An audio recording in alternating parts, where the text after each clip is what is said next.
Hola Leti, Muy buenas, ¿qué tal estás? buenas noches allá, buenas tardes acá. Muy bien.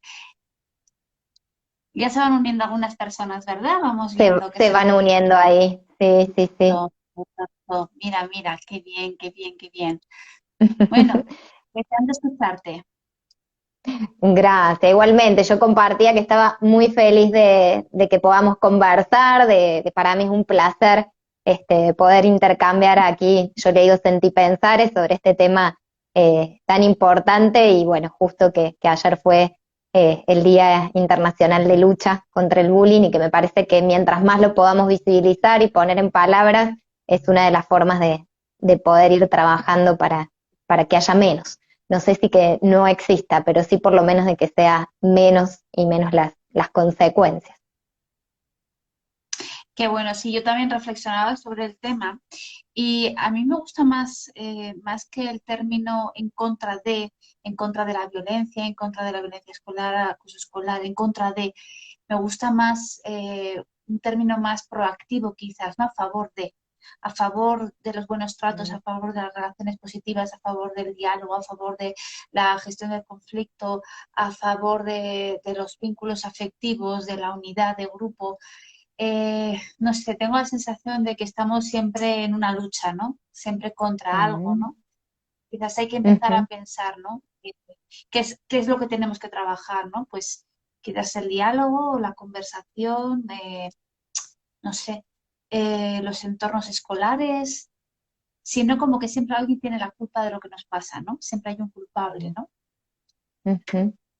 Sí, me encanta esta posibilidad de pensarlo más en esto, ¿no? A favor de, porque creo que ahí también es empezar a hacer un pequeño paso y una pequeña transformación en este cambio, ¿no? Yo cuando pensaba este ciclo de charlas era de violencia y también de convivencia, de que la idea no era quedarnos solamente con que esto está y visibilizarlo, sino qué podemos hacer.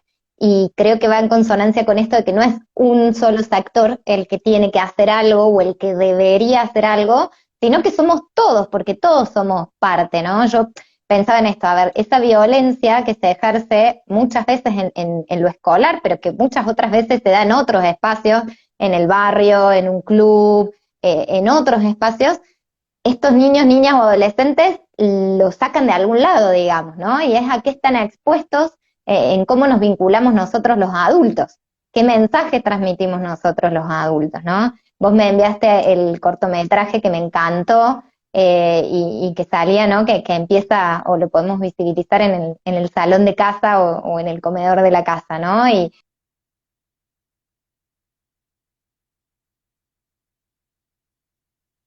bueno, cuando pasa algo hay que defenderse. Entonces volvemos a este inicio, ¿no? Violencia con más violencia sería, en vez de transformemos, ¿qué podemos mostrar o qué puede ser distinto desde los buenos tratos? Sí, de hecho, bueno, ese cortometraje lo podéis ver en el canal de YouTube de Padres Formados. Lo hicimos hace 2 años para una campaña de sensibilización de buenos tratos a través de las redes sociales, que la denominamos pues educar sin miedo, ¿no? Algo tan sencillo, ¿no? Y al mismo tiempo tan científico, ¿no? ¿Por qué educar sin miedo, ¿no? Porque al final cuando tú educas activando la amígdala del niño continuamente, pues haces que ese niño y esa niña tenga que estar continuamente defendiéndose o poniéndose a salvo, ¿no? De cualquier corrección, cualquier amonestación, cualquier disciplina, ¿no? Cuando una disciplina, en principio, si no hace daño, el niño no tiene por qué temerla ni se tiene por qué defender de ella. Si asociamos la disciplina con ser escuchado, con hablar de lo que ha sucedido, con buscar soluciones, con reparar un daño, con pensar en otra persona, con crear espacios tampoco para el sermón, pero sí para hablar de algo importante, ¿no? ¿Qué es lo que ha sucedido? ¿Te ha sucedido a ti con otra persona o a otra persona contigo? Pero cuando realmente asociamos disciplinar con sentirnos escuchados, arropados, con hablar de cosas que son importantes para estar unidos, pues en principio ser disciplinado o amonestado no tendría que ser algo que lo percibiéramos como malo, ¿no? El niño no se tendría que defender a través de la mentira, no, porque no se sentiría atacado, ¿no?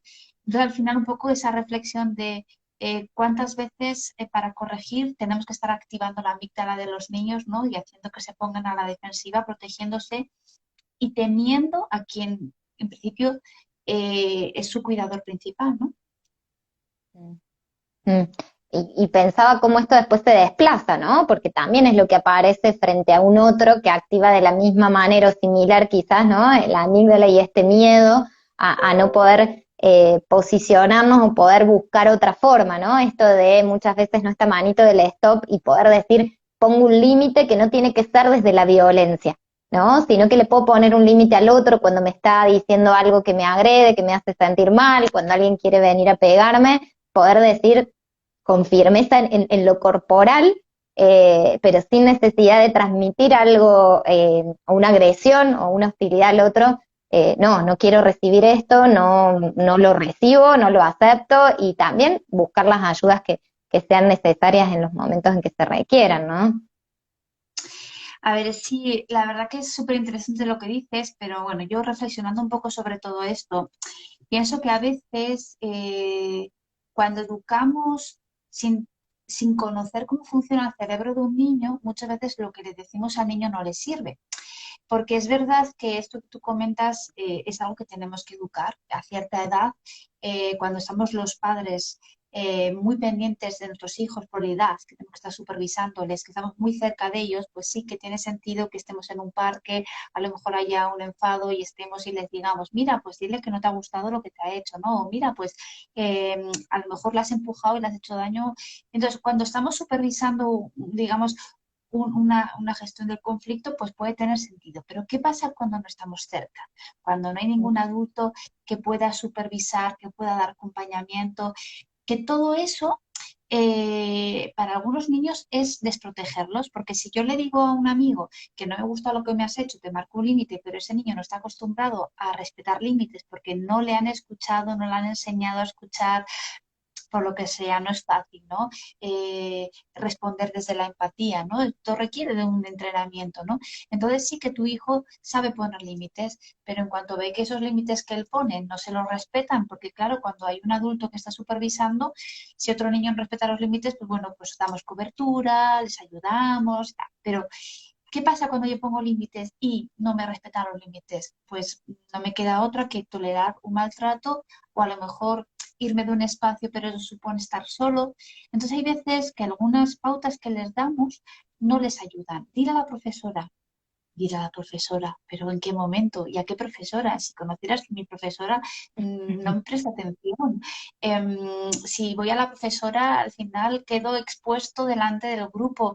Hay veces que los desprotegemos queriéndolos proteger. Ujú, ujú, Entonces, convendría también conocer cómo funciona el cerebro de un niño, ¿no?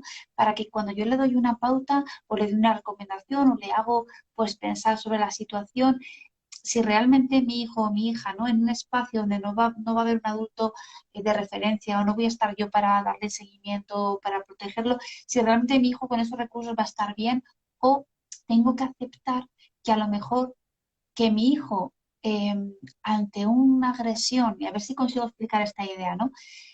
Que mi hijo ante una agresión se invisibilice, ¿no? Se quede como algunos animales cuando están cerca de su depredador, lo que hacen es se bloquean, se hacen los muertos para que no se los coman.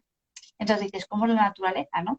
Cómo hay algo dentro de sí mismo que le dice, bloquéate ante la agresión, la amenaza, ¿no? El peligro y estarás a salvo, ¿no? Entonces a veces nuestros niños lo que hacen es, parece que están tolerando el maltrato, pero en realidad se están defendiendo del maltrato a través de la no agresión, porque intuyen que si agreden, que si se defienden, que si atacan, no saben si realmente se van a exponer a mayor peligro, ¿no? Entonces, la duda se invisibiliza, ¿no? Se quedan paralizados, quietos, tolerando. En esos momentos, ellos en realidad nos están demostrando que tienen la capacidad de adaptarse a una situación de peligro a través del bloqueo, que para eso también el cerebro está programado, ¿no? Ante cualquier situación de amenaza podemos atacar, podemos huir o podemos bloquearnos. Y en este caso su cerebro se ha bloqueado. Si yo le digo a mi hijo, tú te tienes que defender, como salía en el cortometraje, ¿no? Que si lo podéis ver en el canal de YouTube, ¿no? Pues tú defiéndete, ¿no? Con nuestra familia no se mete nadie, tú no te dejes de nadie, ¿no? Esos consejos del padre lo único que hacen es legitimar la violencia, darle permiso a su hijo para que se proteja, pero tampoco sabe si realmente está preparado para protegerse a través del ataque. A lo mejor su forma de protegerse es a través del bloqueo. Ahora bien, cuando un hijo se bloquea y de alguna manera está tolerando un tipo de maltrato, mínimo, mínimo, mínimo, necesitamos tener la confianza suficiente y el vínculo fortalecido y la relación bien, bien estrecha para que nos lo cuente. Es decir, si su forma de protegerse frente a una agresión ha sido bloquearse y en principio aceptar una agresión o un insulto o un desprecio o un desplante o el rechazo, lo que sea, mínimo que nos lo cuente. ¿Por qué?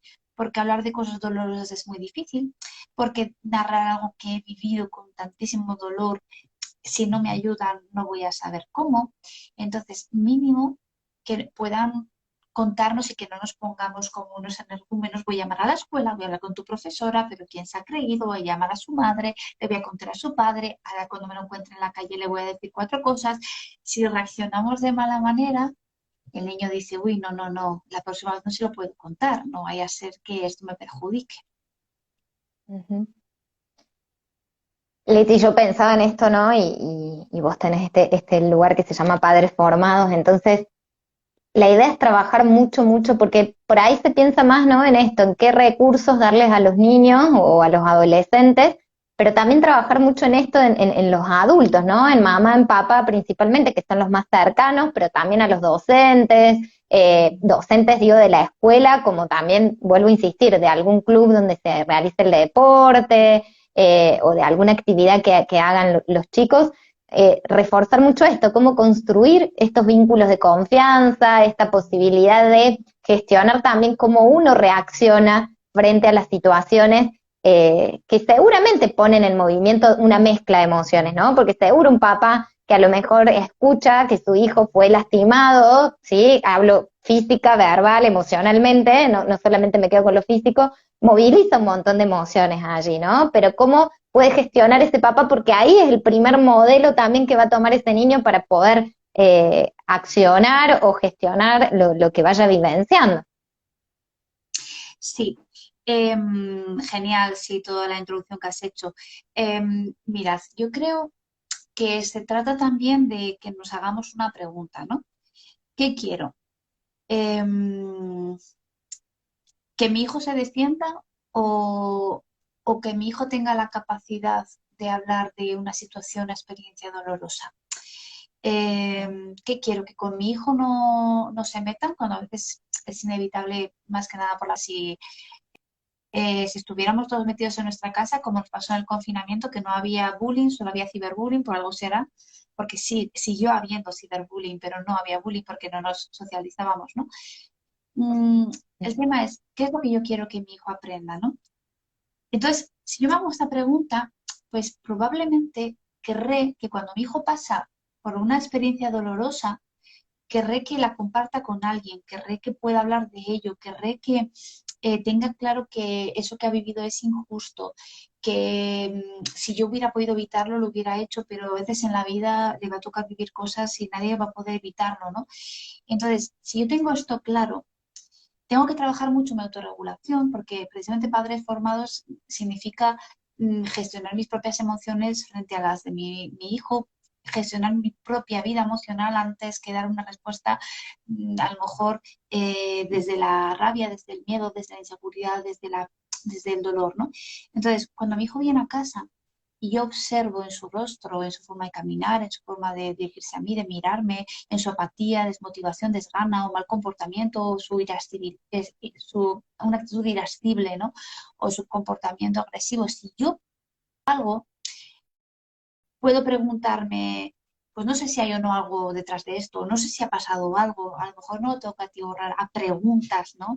Y, y incomodarlo y violentarlo, pero si intuyo que algo pasa, porque de normal mi hijo no se comporta así, a lo mejor tengo que trabajar el cómo me acerco a él, el cómo le genero confianza, el mostrarle el interés que tengo por aliviar en parte su malestar, el deseo que tengo como madre de conocer si le preocupa algo. Entonces, cuando yo trabajo en mí, no tengo demasiada prisa en que él me cuente, sino que mi objetivo es transmitirle que me puede contar.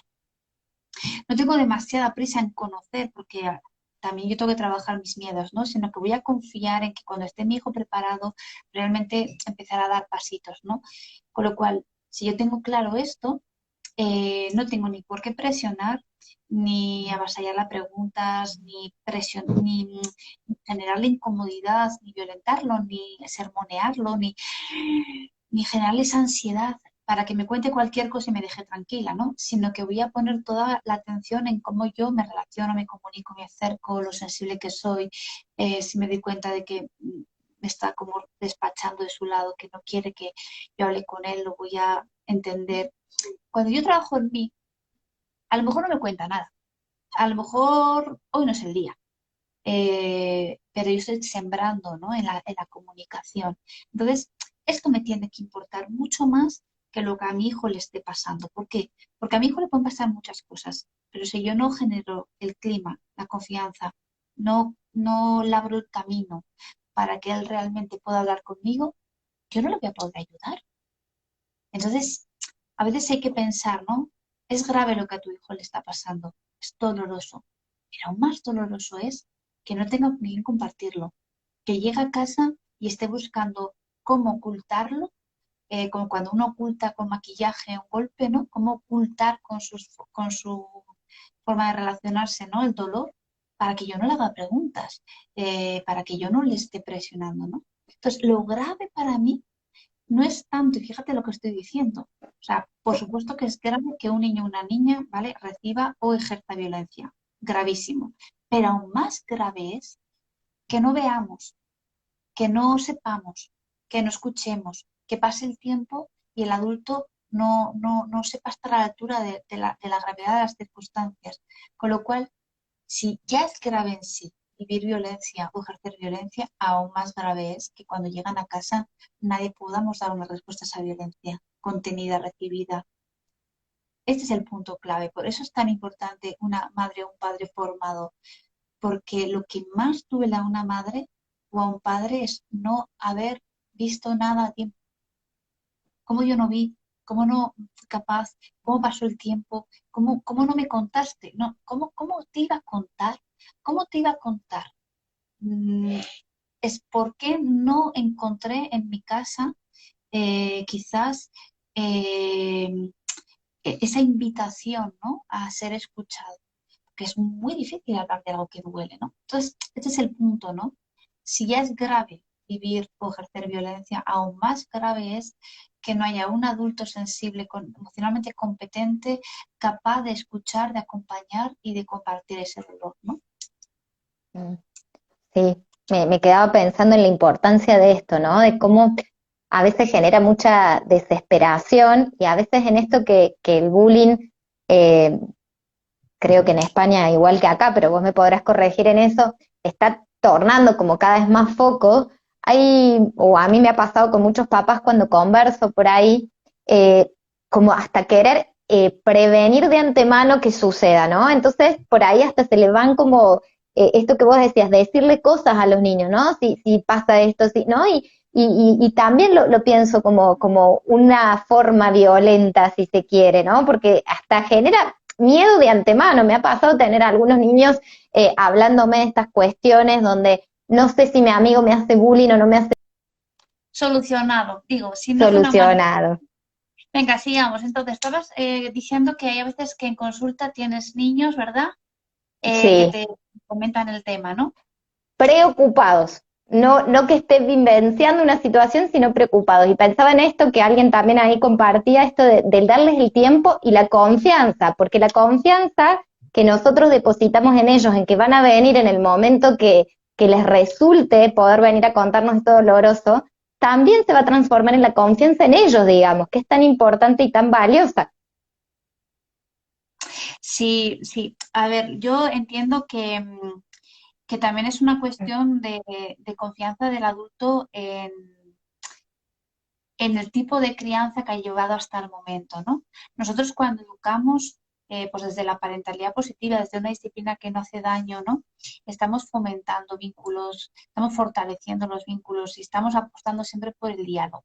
Con lo cual entendemos que para el niño lo fácil es apostar por el diálogo.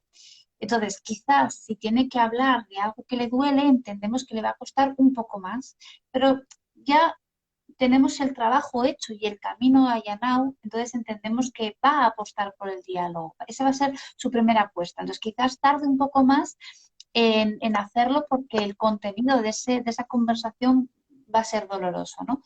Pero nosotros le vamos a estar ayudando. Entonces, ¿qué pasa? Que el cerebro aprende por experiencia, ¿no? Entonces él, por otras veces, ya sabe, o es capaz de intuir que cuando han hablado de cosas parecidas, es capaz de intuir qué ha encontrado en nosotros. Ha encontrado calma, escucha activa, acompañamiento, ha encontrado presencia o ha encontrado nerviosismo, preocupación, inquietud, nerviosismo, ¿qué ha encontrado? ¿No? Entonces, por asociación el cerebro intuye, ¿no? Pues yo creo que a lo mejor mi padre va a saber escucharme mejor que mi madre, o yo creo que mi madre se va a poner muy nerviosa, o yo creo que mi padre se va a enfadar mucho, o yo creo que mi abuela me va a entender. Entonces, por esas experiencias previas, que al final eso lo hemos generado nosotros, ese niño va a poder decidir qué le conviene más. ¿Me conviene hablar con mi madre, con mi padre? ¿Me conviene hablar con los dos? ¿Mejor hablo con mi abuela o mi abuelo que tengo realmente mucha confianza o no hablo con ninguno? Entonces, siempre hay que entender, para esperar a que el niño venga y hable conmigo, yo tengo que estar convencida de, o sea, del tipo de crianza que he llevado hasta el momento. Esa crianza por la que yo he apostado, le ha capacitado a mi hijo para poder realmente hablar de algo tan doloroso. Le va a costar un poco más porque realmente no es fácil, pero va a apostar por el diálogo porque es a lo que está acostumbrado, ¿no? O es un niño que generalmente no habla de ningún tema porque en casa no acostumbramos a hablar, no abordamos las emociones, no es natural en esta familia hablar de las cosas que preocupan o duelen, entonces el niño no va a apostar por el diálogo. Esa sería un Ujú. poco la situación, ¿no? Porque si no puedes estar esperando a que venga a hablar el niño contigo y que nunca venga porque es que no lo tiene asumido como una opción, ¿no? Ujú. Sí, sí, qué valioso, Leti. Me quedo pensando también en una parte de estas situaciones cuando hablamos del bullying o de la violencia, que es el niño que ejerce, ¿no? El niño, niña o adolescente que lo ejerce, porque sí está puesta la mirada mucho en quien lo sufre, por todo lo que genera y por esto de poder acompañarlo en ese dolor, esperando sus tiempos y acompasando su proceso, pero también qué pasa con la otra parte, porque muchas veces es visto hasta de manera negativa, ¿no? Y se lo expone desde ese lugar y eso refuerza en vez de ayudar a ese niño que seguramente también está sufriendo. Sí, em, podríamos pensar que el niño o la niña adolescente que ejerce violencia no la ejerce de la noche a la mañana y que no siempre ejerce porque él lo ha recibido, ¿no? Porque hay veces que decimos, es que Tal cual. los niños, niñas agresores es que son víctimas también. Bueno, todos de una u otra manera somos víctimas de algún tipo de violencia, pero de la noche a la mañana tú no pasas de nada a todo, ¿no? No pasas de relacionarte con tus iguales de repente a ejercer una violencia. Entonces, hay que observar, ¿no? ¿En qué momento esta violencia tomó este tono, esta agresividad? ¿En qué momento pasó de un simple comentario, insulto a una agresión física? ¿En qué momento, no? Pues lo que vemos ahí muchas veces es falta de habilidades sociales o falta de competencias emocionales, dificultad para socializar, dificultad para relacionarme. Entonces, si yo realmente no sé cómo llamar la atención de mi grupo de forma positiva, yo no sé cómo integrarme en un grupo, no sé cómo generar admiración hacia mis talentos o mis cualidades o mis características y lo hago llamando la atención de una u otra manera, pues realmente eso que yo hago al principio inocentemente, que a lo mejor lo que hago es un empujón o hacer un comentario o luego a lo mejor te insulto pero de broma, pero en el fondo se están manifestando habilidades, falta de habilidades sociales, ¿no? Es una forma de integrarme o de socializar pues muy limitada. ¿Qué pasa? Que si yo no mejoro mis habilidades sociales, lo siguiente es que yo vaya empeorando en mi forma de socializar. Entonces, lo que en un principio era algo un poco de broma, que tampoco era muy, muy agradable, pero luego ya es, digamos, una agresión más verbal, más física, y luego ya se normaliza todo y ya entendemos que nos relacionamos de esta manera y que así es como uno tiene que aceptar para estar integrado, ¿no? Que lo traten o uno al tratar así se siente también un poco más poderoso, ¿no? Entonces, ¿en qué momento hemos pasado de un comentario un poco fortuito, desagradable, que no correspondía, pero que no se ha corregido, no ha mejorado, no ha tomado un mejor rumbo, hemos acabado en un insulto, una agresión física, ¿no? Y eso no ha mejorado. El problema, o sea, lo que vemos lógicamente es la agresión física y eso es lo que se sufre, pero una persona sin habilidades sociales es así que sufre mucho y hace sufrir mucho. Una persona sin capacidad de regulación emocional, sin capacidad de gestión emocional, sufre mucho y hace sufrir mucho. Entonces sí que vemos la agresión y es el resultado de una, digamos, un fracaso a nivel educativo, ¿no? A nivel emocional. Es un fracaso, ¿no? Nuestro, como sociedad, como familia, como escuela, ¿no? No hay culpables, pero sí que yo me quiero considerar parte de responsable, ¿no? De qué es, en qué no por qué no he aportado yo a la sociedad para que hayan mejorado sus habilidades sociales, ¿no? Incluso en el día a día, o sea, yo como ciudadana, cuando voy por la calle y voy y a lo mejor no tengo paciencia a una persona que está en la calle, voy conduciendo y no soy, digamos, compasiva con alguien que está cruzando el paso de peatones y le meto prisa o directamente no espero a que pase, ¿no? Yo como ciudadana también tengo una responsabilidad, ¿no? Por mínima que sea, ¿no? Para que el que me está viendo, quien está observándome, aprenda habilidades sociales, aprenda competencias emocionales, aprenda a socializar, ¿no? De forma positiva, ¿no? Y eso, a su vez, pueda reducir la probabilidad de que esa habilidad, falta de habilidad social se convierta en violencia. Es otra forma de mirarlo, ¿no? Ujú. Sí, sí, pero que me parecía valiosísimo que vuelve a recaer, ¿no? En los adultos y que sí miro esto no como culpa, yo siempre me gusta hablar de esto de responsabilidad y también no desde un lugar de juzgarnos, porque pensaba esto, ¿no? Como a veces totalizamos algunas cuestiones. Entonces esto, por ejemplo, el niño o niña que ejerce violencia o el adolescente lo recibe en la casa y no es lineal eso, no siempre tiene que ver desde ese lugar pero sí que está viendo, por ejemplo, desde dónde lo aprende, desde los medios de comunicación, desde la calle y lo social que estamos transmitiendo, y en eso, ¿cómo lo vamos aprendiendo constantemente? Porque no, o por lo menos yo me atrevo a decir que no voy a decir nunca me salió ser impaciente, decir algo a alguien, no puedo decir nunca me salió eso porque mentiría, pero sí el trabajo en poder decir, uy, acá me equivoqué, uy, esto no está bueno, si tengo mi hijo o mi hija al lado mío, poder decir, esto no estuvo bien, ¿no? Poder reparar también en eso, porque nadie es perfecto y esto se construye. Me parece que eso también es valioso para transmitirlo. Sí, es verdad que nombrabas los medios de comunicación un poco por de ahí ir a otro tema, ¿no? Que a veces también Ujú, la forma en que hablan del tema, ¿no? No ayuda. ujú, Cuando decimos el bullying es una lacra social. Bien, sí, a ver, cierto. Es un tema que nos preocupa muchísimo. Ha aumentado, ¿no? Los índices de suicidio en adolescentes, es verdad. O sea, son temas que preocupan. Mm, pero es como, cuando yo hablamos del bullying, es como si fuera en el fondo algo ajeno a mí, ¿no? Es como que el bullying es algo que ejercen otras personas y yo estoy en contra de eso que ejercen esas personas, ¿no? Entonces, digamos que hacemos grupos de personas, grupos de agresores o agresores, agresoras o agresores, grupos de víctimas y entonces, ¿cuál es el problema? ¿Cómo lo solucionamos y qué hacemos? Entonces, claro, lógicamente, si lo vemos así, que es muy interesante verlo así, porque de alguna manera yo me sitúo en el lado de los buenos y yo soy en todo caso quien está sufriendo las consecuencias del bullying, pues bueno, alguien tendrá que solucionar ese problema que está ahí, ¿no? Y, y si al ser un tema educativo, eh, la forma de realmente abordar el bullying es invirtiendo en educación.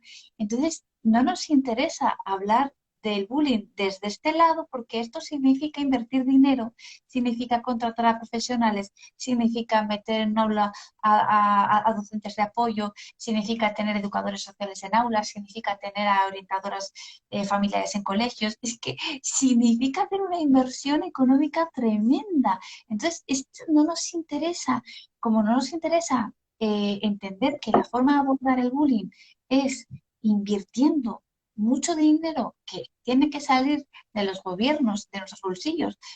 Pero como esto no interesa, lo entiendo, es mucho más fácil decir, tenemos un problema que se llama bullying y tenemos un problema que se llaman agresores. Y la solución, dicen algunos, que está en los observadores. Y aquí yo quiero hacer una crítica, ¿vale? Es cierto que los observadores tienen un papel importante, porque si yo soy observadora y estoy viendo cómo está agrediendo a una persona, pues lógicamente si esa persona que sufre la agresión no puede hablar porque el miedo le bloquea y no puede pedir ayuda, yo que soy la observadora, si me preparan para denunciar el maltrato, podré pedir ayuda por esa persona. Pero tampoco, no sé si tienen en cuenta que al observador le pasan dos cosas. Una, que también tiene miedo, y dos, que sabe perfectamente que si da la voz de alarma, el siguiente en estar en el lado de las víctimas es él. Entonces, ¿cómo me protejo yo estando del lado del agresor? Eso simplemente me convierte en un superviviente, en decir, uy, esto no me gusta nada y lo siento mucho por quien lo está sufriendo, pero es que yo no lo quiero sufrir y yo estoy programado para sobrevivir. Entonces, hay que entender que no siempre poner el foco en los observadores es la solución. Como solución, ¿cuál es la solución? ¿Qué solución le damos al bullying? La solución es inversión en educación, inversión económica, generar lo que tenemos ya muchos programas de educación emocional creados y simplemente pues formar al profesorado, preparar las aulas para responder desde la propia competencia emocional. Eso como solución. Pero claro, es una solución que no interesa. ¿Por qué? Porque supone un coste económico muy alto. Entonces, mientras tanto, mientras esa solución no se pone en marcha, porque quien la tiene que poner en marcha realmente a lo mejor no toma decisiones, pues ¿qué hacemos? Pues desde los medios de comunicación muchas veces o desde eh, las familias hacemos dos grupos y los enfrentamos. Los buenos y los malos los enfrentamos. Y hay que decir que quien agrede sufre y hace sufrir y necesita ayuda. Y solamente si ayudas a quien agrede y ejerce violencia, vas a romper con la cadena de violencia. Es que solamente ayudando a quien es víctima, y a veces llegamos tarde, no es suficiente. Es un tema tan delicado porque además estamos hablando del bullying sin poner nombres y sin poner caras. Entonces, qué fácil es hablar del bullying cuando no tienes delante a nadie con nombre y apellido. Pero cuando empezamos a hablar de personas y dices, este niño que se llama así, así, que vive aquí, aquí y ha sufrido esto, y esta niña y esta adolescente y han sufrido de esta manera, o mi hijo, o mi sobrino, o mi hija, o mi vecina, cuando ya empezamos a poner nombres, entonces ya no suena tan bonito, tan, tan, no sé, narrativo. Entonces, ¿qué decir? ¿Que solución al bullying? Pues sí, existir existe, pero es muy costosa, como todo, como la prevención. Es como solucionar los suicidios, solucionar a todo el tema, a la depresión, a la ansiedad, a todo lo que ha traído la pandemia, la pospandemia, todo lo que se está viviendo ahora en la adolescencia, la salud mental, salud emocional. A ver, solución se llama inteligencia emocional, se llama educación emocional, se llama neuroeducación, se llama parentalidad positiva. Tiene muchos nombres, pero ¿en qué momento hacemos inversión formativa, educativa, ¿no? ¿En qué momento? Entonces, es un tema triste, triste porque la prevención realmente no interesa, ¿no? Económicamente es más barata en el sentido de que lo que invierto ahora lo voy a evitar luego en tener que solucionar problemas, pero generalmente funcionamos de otra manera. Es como, bueno, empezamos a vivir y cuando surja un problema ya encontraremos, buscaremos una solución. Mientras no Ujú, haya un problema, ¿para qué vamos a invertir en prevenirlo si no hay, no? ujú. Sí, pensaba justo en eso, Leti, en dos aspectos. Uno, en la complejidad que implica, ¿no? Porque a veces parecería que lo simplificamos en esto, ¿no? De ver partes a lo mejor y ver lo complejo que es y, y cómo todas las partes sufren, ¿no? Y pensaba incluso más allá de eh, quienes forman directamente, ¿no? Quienes observan, quién es víctima, quién es victimario, si se quieren usar estos términos, pero también las familias de todos esos niños, de todos, de los que observaron, de los que, y como sociedad en general, porque son parte de la sociedad, no están aislados en un rinconcito y esto es lo que se va también construyendo y van a ser los adultos de mañana. Entonces pensaba en esto que vos decías, mirar la prevención parece costoso, pero si miráramos el todo, veríamos que en realidad sería tan beneficioso porque no tendríamos que resolver cuando, acá se dice, las papas hierven, digamos, ¿no? O sea, cuando hay un montón de cuestiones de violencia de género, o cuando hay un montón de cuestiones de violencia familiar, o cuando está, bueno, la violencia circulando en la calle ya de los adultos, que a veces ahí sí lo cuestionamos más o nos enojamos más, pero también qué hicimos antes para que, bueno, cómo se va constituyendo y construyendo esa sociedad, ¿no? Entonces, sí, siempre, para mí la palabra de la mirada compleja es como sumamente valioso, porque es lo que nos habilita a mirar el todo y no partecitas, que me parece que ahí es donde va a ser más difícil resolver. Pero sí me quedo con la educación emocional y voy a ser como bastante insistente en esto, no solamente en los niños, porque hoy se focaliza y hoy si bien cuesta o invertir, hay muchas escuelas que tienen materias que tienen que ver con identificación de las emociones, ahí el trabajo desde ese lugar, pero ¿qué pasa con los adultos que no hemos tenido esa posibilidad y cómo nos empezamos a relacionar con eso, ¿no? Entonces, sí, me parece que la educación va amplia, ¿no? No centrarnos solamente en la etapa infantil a lo mejor. Sí, sí, yo que me dedico principalmente a formación de padres y madres en temas de crianza, de parentalidad positiva y demás, algo que me suelen decir y que yo ya lo identifico como un resultado, ¿no? Un fruto muy valioso, es cuando te dicen, es que después de todo lo que hemos reflexionado, ha cambiado mi forma de mirar al niño, es decir, ha cambiado mi forma de verlo. Ya no me enoja tanto, ¿no? Que haga tal cosa, porque soy capaz de entender por qué lo hace. Ya no me enfada, ¿no? Que no me obedezca, porque entiendo que como niño tiene sus deseos y lógicamente su primera respuesta no es de obedecer, ¿no? Y cuando yo entiendo eso, mi forma de acercarme al niño es diferente, soy mucho más sensible, soy mucho más comprensiva. Entonces, inconscientemente, por la autoridad que estoy mostrando, por el respeto que estoy mostrando, lo que hago es que ese cerebro no tenga que defenderse de mí, no se tenga que proteger de mí, tenga menos resistencia. Entonces, a lo mejor igual no colabora a la primera, pero no muestra tanta resistencia porque no tiene de quién defenderse, ¿no? Entonces, si tú trabajas la mirada, trabajas la comunicación y trabajas sobre todo el comprender, ¿no? Yo suelo decir que la educación no es una cuestión de paciencia, ¿no? Ay, qué paciencia tengo que tener con este hijo mío, no, es una cuestión de ciencia.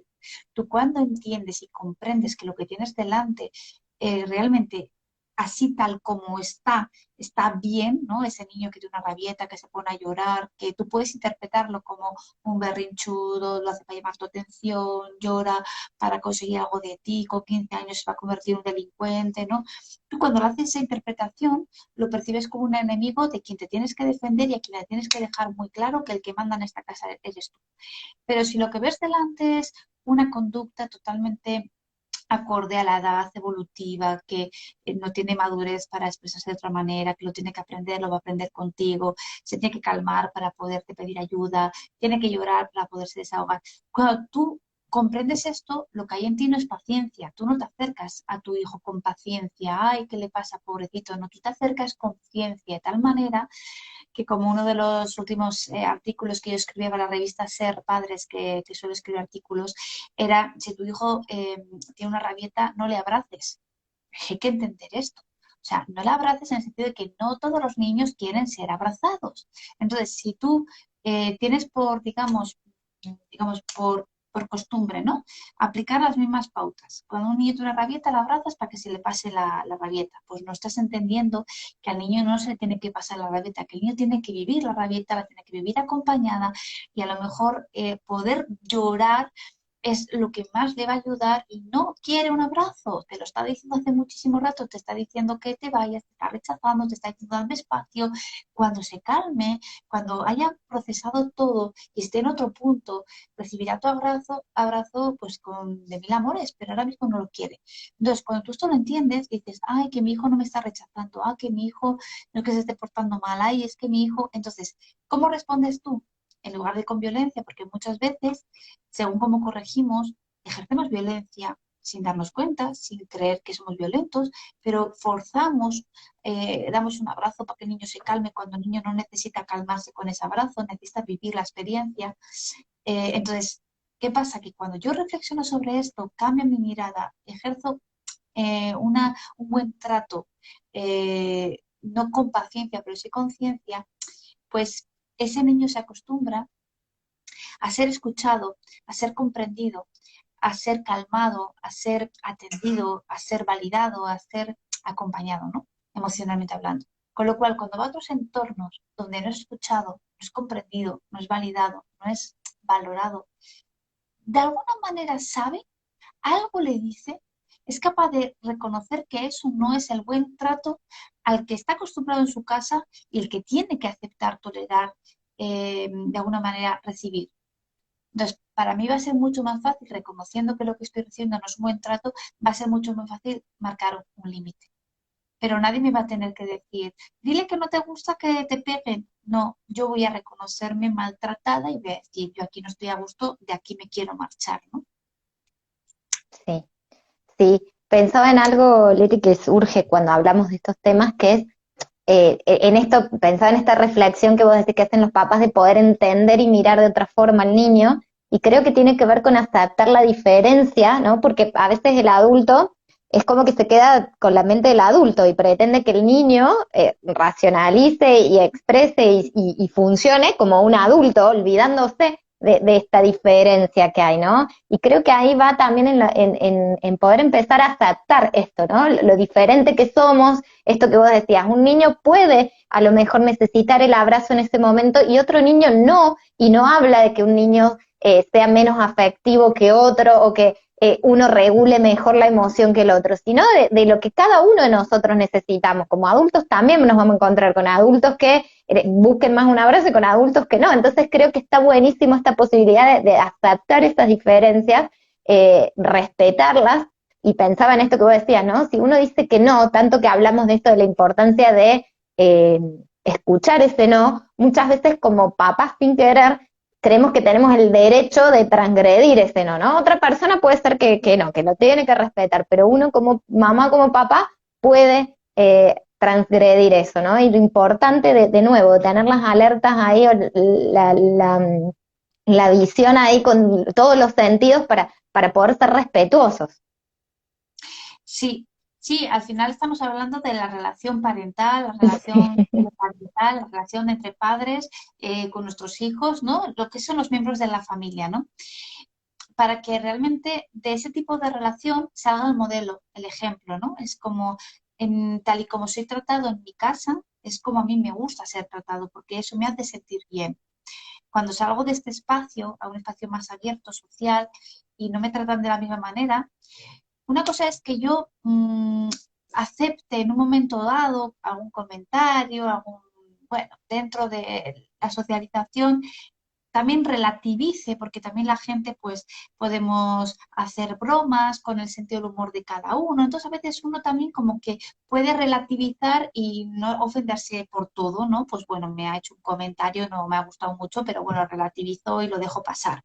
Entonces, tan bueno es relativizar y adaptarme al sentido del humor de otra persona, a la forma de ser de los demás, ¿no? Intentar integrarme, ¿no? Y aceptar ciertas cosas por ser parte del grupo dentro de algo soportable, tolerable, aceptable, algo dentro de lo que yo puedo aceptar, pero teniendo muy claro en qué momento ya el trato que estoy recibiendo no se parece en nada a lo que me han dado en mi casa. Es más, la mejor manera de prevenir la violencia precisamente es reparando la violencia, porque al final ¿Cuándo ejercemos violencia? Pues cuando perdemos el control de la situación, cuando nuestra amígdala es secuestrada, cuando reaccionamos de una forma desmedida porque en ese momento nos falta mucha calma y entonces yo puedo ejercer violencia en cuestión de segundos cuando la amígdala se me activa y ahí va darme cuenta tarde de lo que le he dicho, de cómo se lo he dicho, de cómo le he gritado, de cómo le he tratado. Y claro, puedo sentirme la peor madre del mundo y quedarme ahí diciendo qué mal lo he hecho, qué mala madre soy, qué horrible, cómo he podido hacerlo y quedarme ahí sin actuar de forma proactiva, ¿no? O puedo desde esa conciencia decir, no, mira, voy a reconocer, es como que hay dos acciones, ¿no? La primera acción es la que deja la, digamos, la herida, la huella, ¿no? El daño. Llega una segunda acción, es la que abraza la primera, ¿no? Y dice, no te preocupes porque ese grito, ese comentario fuera de lugar, desproporcionado, ¿no? Yo lo voy a abrazar con la reparación del vínculo, ¿no? Con esa mirada amable de decir, siento cómo te he hecho sentir, ¿no? Y es verdad que te hablo desde mi enfado y no me he regulado para poderte decirlo de otra manera.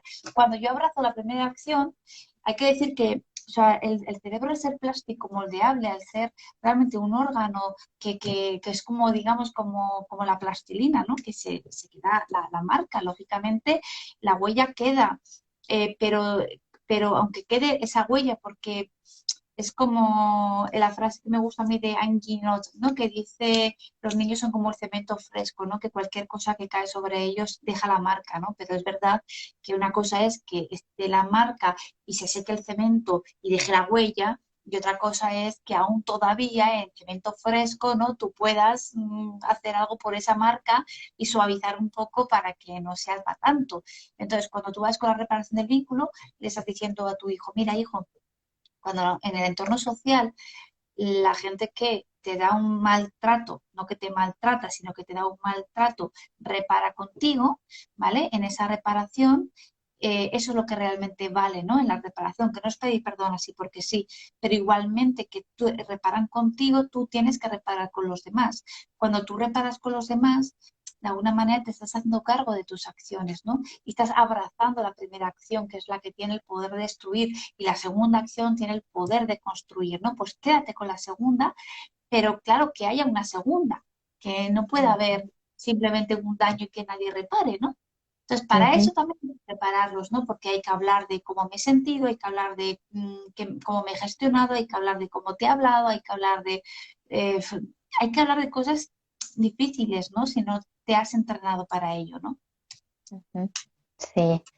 Bueno, Leti, no sé si alguien nos quiere preguntar algo, si alguien quiere hacer un comentario, está abierta la posibilidad de que nos compartan, pero sí me quedo con esto tan valioso de reparar y de apuntalar buenos tratos. Creo que por ese lado es y que para eso está esta posibilidad que, si bien desde las políticas educativas de salud quizás no se gestionan para que esté esta parte de la educación emocional o como querramos llamarlo en distintos nombres, ¿no?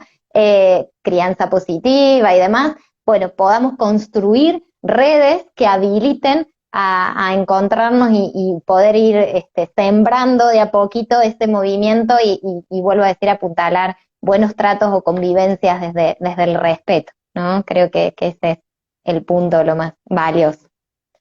Ahí dicen, ¿cómo enseñamos a aceptar reparación y por otro lado poner el límite de no aceptar malos tratos o maltratos? Bueno, van unidos realmente cuando tú enseñas la reparación desde el propio ejemplo, es decir, cuando en tu familia lo normal es que cuando alguien se equivoca o a lo mejor no se regula emocionalmente, simplemente lo normal es hablar de ello y crear un espacio para que uno como que se confiese, ¿no? Que diga, no, me voy a confesar, ¿no? Es verdad que el trato que te he dado tiene que ver conmigo y no contigo, ¿no? Y esto no es que tú te lo merezcas, sino es algo que yo en ese momento no he sido capaz de evitar, pero sin embargo ahora quiero tener la libertad y el valor, la valentía de hablar de ello, ¿no? Entonces, cuando tú acostumbras a tus hijos a la conversación de la reparación del vínculo, para el niño lo normal es que reparen con él y lo normal para él es reparar con los demás. Y eso es lo que les va a permitir identificar el maltrato de tal manera que poner límites no es algo que tengan que aprender, es algo que va a salir de forma natural, como una respuesta natural, porque si conmigo no reparan, entiendo que en esta relación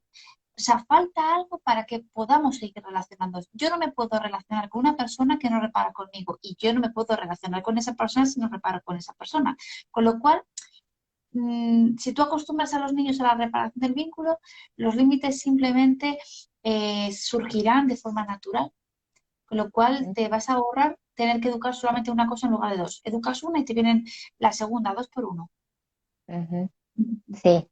Sí, pensaba también en esto, ¿no? Como vos lo aclaraste, esto de que no es lo mismo el perdón por el perdón, ¿no? Que una reparación que implica todo este proceso de real reconocimiento, porque yo insisto en esto, no somos perfectos y no es que siempre, ¿no? Como en una línea recta, nos va a salir el buen trato, digamos, ¿no? Porque nos enojamos porque es difícil, porque por eso lo aprendemos a gestionar emociones y cómo expresarlo. Entonces, puede ser que un día, que tuve un día terrible, agotado por un montón de cuestiones laborales, económicas, tuve otro problema, además, algo se exprese de mala manera, por ejemplo, ¿no? Pero que poder reconocer eso, poder decir, uy, hoy me equivoqué, y esto que vos decías, poder ponerlo en palabras como adulto, siendo mamá o papá con ese niño, va a llevar a un registro de reparación diferente no, bueno, perdón, y al otro día de nuevo te vuelvo a pegar y te pido perdón, y te vuelvo a pegar y te pido perdón, ¿no? Me parece que hay una dinámica diferente en ese circuito que ayuda a diferenciar, ¿sí? El maltrato de que haya, vos lo dijiste recién, me parece, ¿no? No que te maltraten a que haya un maltrato, ¿no? Que Sí, creo que son sí, dos caminos distintos. sí, al final las palabras son importantes y en este caso hay algo que yo me estoy encontrando y es, bueno, a mí como concepto con el que yo más me identifico es parentalidad positiva porque al final la parentalidad como que recoge pues inteligencia emocional, neuroeducación, ¿no? Recoge, o sea, como muchos conceptos, ¿no? Entonces, ¿qué pasa? Que hay veces que me he dado cuenta que hay papás que relacionan disciplina positiva o crianza positiva, lo relacionan con no gritar, con estar siempre en paz, siempre tranquilos. Entonces, claro, conseguir eso solo con intentarlo, intentar no gritar, es tan difícil porque falta regulación emocional y un entrenamiento en ello, ¿no? Que al final acaban gritando y se sienten peor, porque claro, he intentado todo el día ejercer la crianza positiva y lo he intentado, pero ya he llegado a las 8 y como estaba muy cansado he gritado, ya no he ejercido crianza positiva, digo, tranquilidad. Se trata de que ejerzas una disciplina que no hace daño. Entonces, el buen trato no significa que estés siempre contenta, bien y que lo hagas todo de maravilla, porque no buscamos madres perfectas, buscamos madres que se perfeccionan en el día a día, que buscan la excelencia, pero ¿a costa de qué? De equivocarse y ir al ritmo al que van. Entonces, se trata de que si tú has gritado a tu hijo, si en ese momento tú no has sido capaz de comunicarte con él de una forma asertiva, no quiere decir que tú hayas ejercido un maltrato y ahí queda todo, no. Quiere decir que tienes pendiente ejercer el buen trato. Entonces, eso es parentalidad positiva. La parentalidad positiva es educar de forma consciente, siendo consciente que la forma en la que me he dirigido a mi hijo, porque a lo mejor no le has gritado, pero le has comparado con el hermano y esa comparación no ha estado, no sé, muy agradable, muy afectiva. Pero igual eso también es importante. Entonces, claro, ejercer el buen trato y una parentalidad que te vuelve más consciente significa hacer eso, una reflexión, un análisis, una toma de conciencia y valorar de aquello que has hecho, que ya está hecho, qué parte es mejorable. Pues ya está, haz esa parte pero el resto está bien, el resto es sumar, sumar, sumar, sumar. Entonces, me encontraba eso alguna vez con algún papá que me dice, ay, es que yo pensaba que crianza positiva era hacerlo en plan positivo, pues hablarle bien al niño, pero claro, tampoco me hace caso. Entonces, claro, es que el niño no te tiene que hacer caso y menos porque le hables en positivo. Que hay que entender muchas más cosas. Sí, sí, creo que ahí hay una complejidad importante y pensaba en esto justamente, ¿no, Leti? ¿Cómo podemos buscar o potenciar esto de parentalidad positiva y de la educación emocional, pero como también mirando que podemos construir todo esto y eso va a ayudar, pero quizás no evite que nuestros hijos o hijas sufran o hagan bullying, ¿no? Volviendo al bullying en sí, porque volvemos a esta complejidad que implica, pero sí creo que va a ser el puntapié para esto tan importante que vos dijiste, que es la posibilidad de ponerlo en palabras y de que tengan la confianza de recurrir a nosotros para poder elaborarlo y transitarlo, ¿no? Y que no se sufra en silencio, que creo que eso es por ahí lo más difícil. Sí, que también se dejen amonestar, disciplinar, que se dejen también corregir, que se pueda hablar del dolor que han generado en el caso de que hayan ejercido violencia o del dolor que están eh, viviendo en el caso de que estén recibiendo violencia, ¿no? Pero que no se hable como algo que no nos enfrente como buenos y malos, ¿no? Agresores y víctimas, ¿no? Sino que entendamos que si tú priorizas la convivencia, la comunicación, las redes sociales, las redes familiares, ¿no? Los vínculos, ¿no? Las competencias emocionales para que la convivencia sea, eh, nos una de alguna manera, de tal forma que yo no quiero hacer daño a nadie de los míos, ¿no? O sea, yo no voy a dañar a alguien con quien estoy vinculada, ¿no? Integrada, ¿no? En un grupo, ¿no? Si trabajamos esto, ya no tenemos que ir en contra de nada, ¿no? No hay que ir en contra de, sino que ir a favor de, más a Tal favor del cual. buen trato, a favor de la convivencia, a favor de las relaciones, a favor de la buena gestión del conflicto, porque hay veces que castigamos a los niños siempre, creo. ¿Qué gestión del conflicto es esa? ¿Por qué? ¿Con eso qué van a aprender? ¿A qué? O les castigamos a lo mejor mandándoles más tarea a casa, ¿no? ¿Para qué? ¿Con eso qué aprendemos? Entonces, o sea, si no somos capaces de revisar el cómo estamos gestionando algunos conflictos del día a día, pues igual lo del bullying nos viene un poco grande, Ujú, ujú. ¿sabes?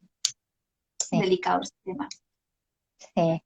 es Bueno, delicado. pero me quedo con esto, ir a favor de, ¿no? De los buenos tratos, de las buenas relaciones y de la gestión del conflicto. Eso, Me encantó. qué Bueno, bueno. si alguien más quiere hacer alguna pregunta, la recibimos y si no, sí agradecerte, Leti, ha sido un placer para mí transmitirles que en realidad yo te conocía por las redes, que también siguiendo a Alejandro Schuckman y que me voy a tomar el atrevimiento de tomar algo que él dice, que es encontrarse con personas de ojos brillantes y ha sido para mí un placer encontrarte, Leti, porque de verdad que bueno, sigo aprendiendo y me enriquezco mucho, no solo profesionalmente, sino personalmente, y para mí eso es un placer cruzarme con personas así, así que muchas gracias. Sí, no sé si sabes que Alejandro ha estado aquí con Sí. nosotras en el último congreso y una de las perlas que nos regaló precisamente fue Ojos Brillantes, también nos contó la historia del colibrí, entonces Mm. también que ser colibrí. Y había una tercera que ahora no recuerdo, pero era como tres perlitas que nos regaló precisamente de lo importante que es eso, ¿no? Conectarnos con personas que nos hacen crecer, ¿no? Y que con lo que hablamos, con lo que comentamos, ahora hemos abordado el tema del bullying tú y yo, entonces eso es una siembra a través de las redes sociales, ¿no? Que llega a otras personas y que con esto que hemos hablado alguien haga una reflexión, tome una decisión, ¿no? Pida ayuda, se la tiene que pedir. Entonces se trata de eso, usar las redes sociales para sensibilizar, ¿no? Totalmente, totalmente, sí. La idea es eso, que las personas puedan escuchar y buscar la ayuda cuando lo necesiten y poder también empezar a ampliar las miradas, a esto, ¿no? A reflexionar y creo que se trata también de co-construir entre todos una mejor sociedad. Eso creo que es lo más importante, ¿no? Y no me olvido sobre todo pensando que, yo lo digo por ahí increíblemente, porque digo, ¿cómo?